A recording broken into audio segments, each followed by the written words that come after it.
Hi, welcome. In this video, I want to take a couple minutes to talk about dealing with more than one dog within the home. And again, this is where dog owners will already have a dog. They'll get another dog to keep the other dog company.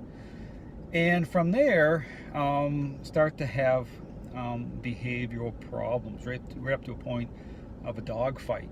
And again, understand that once you have a dogs fighting at that level, overt physical force on display, things are a lot worse than what you even think that they are. Because consider that, this is the whole thing about, appearances, and even as dogs are gaining control, how they can look balanced, okay? Again, always take everything I say over to the parenting example. It'll start to make sense, okay? When you consider a relationship problem between a parent and a child that's becoming more and more selfish, how a selfish child can look well behaved during most of the days they're playing their video games, but it's the moments, okay, of a parent interacting with a child in a specific way that's going to reveal the truth, okay, where parental influence is part of the equation. Just like I talk about the system of training, I talk about advocating a interaction-based approach, and where I show very clearly that, again, when you reconcile what behavior issues represent, you're dealing with a relationship problem. Therefore, training itself is a intervention. It's not a learning-based exercise. Many approaches a learning-based exercise, but this is where it can lead you into being, deceived, basically, or making assumptions that aren't true, based again on dogs simply responding. Okay, the sit down, come and stay. That's what people really focus in on without considering relationship, considering whether those responses are trustworthy by way of perceptions actually changing. And see, this is the whole thing about drawing into the role of influence by way of a interaction-based approach. Understand a lot of critical thinking went into this system of training, a lot of experience, insight, answering those absolutely critical questions. But again, getting back to this whole issue about more than one dog, understand that when I'm stepping into a situation with more than one dog, okay, understand that you will always have a dog that has gained a higher level of control in the relationship. You'll know this dog is really out of control. The other one seems more submissive, more kind of docile, because the other one's fueling, okay? It's a supply source. But again, consider the whole thing about you, okay, just like the parent example, fading into the picture, okay? This whole thing about perceptions, about change, and then again, this draws in this whole thing about structure and the use of the crates. But understand, when I talk about crates, I'm not talking about crates in the, within the kind of common thinking as, punishment, isolation.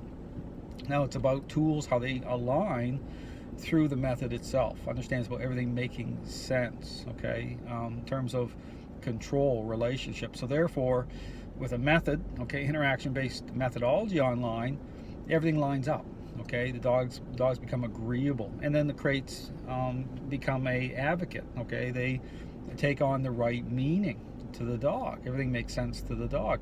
But understand, crates themselves, especially again dealing with more than one dog, you want that separation, okay? When you're dealing with a relationship problem where you're becoming the pivot point, you're fading into the picture through a interaction-based approach, then you want complete separation for a period of time. Understand, it's temporary. Because here's the thing, you'll see it, okay? You start to separate, the dogs will get very desperate, okay? Because it is about supply. And in that desperation, think about, you fading out. Think about being bypassed, okay? Think about those themes as the dog is trying to make that connection, okay? Even with certain people, you'll see it. And you have to understand, you have to rebuild the relationship. You have to rebuild the connection. You have to change the perceptions in order to resolve behavioral issues, okay? The perceptions need to change the right way. And so the crates themselves, they need to be separate. The dogs need to be separate because you need to approach each dog as an individual, okay, through the method. But here's the thing. As the perceptions change from the dogs to you, and then through each other, they start to come back together again, okay? And then what you perceive as play really is play, okay? Not about control or leading towards that tipping point. There still is hierarchy in play, but now you've reshuffled the deck with you and everybody else in your family on top.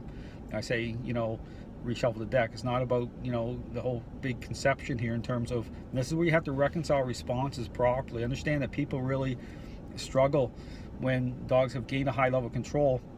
You see them go into a challenged state because, you know, a intervention represents a type of power play, but understand it's not the type of power play where it's intended to cause high levels of challenge or, you know, trigger aggression. Okay, you know, when you watch me, and I encourage you to go watch my videos, I do it in a very intentional way, in a way to make sense to the dog. It's a specific type of language. It's not erratic.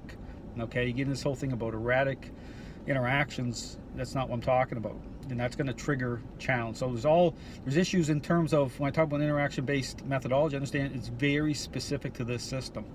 Okay, with the type of language that it speaks and how to keep things leveled out.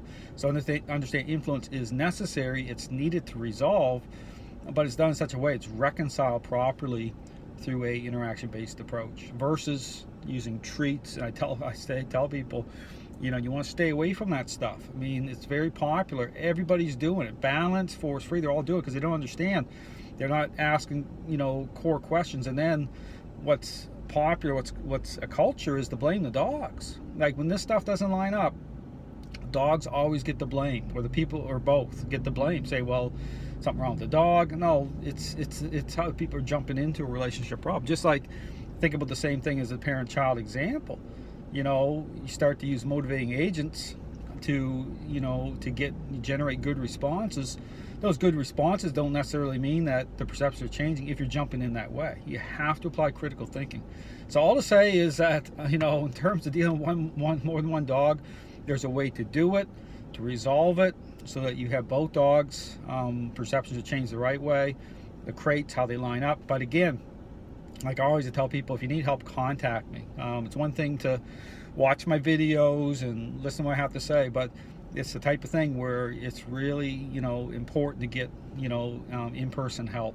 You know, that's critical, because, you know, it's very difficult for, you know, us to get perceptions as to what we're doing right, what we're doing wrong, how we're thinking. You know, it needs someone else to encourage, to lead, to guide, okay, to get you going. So contact me anytime. I'll be more than happy to help you out. Thanks for watching.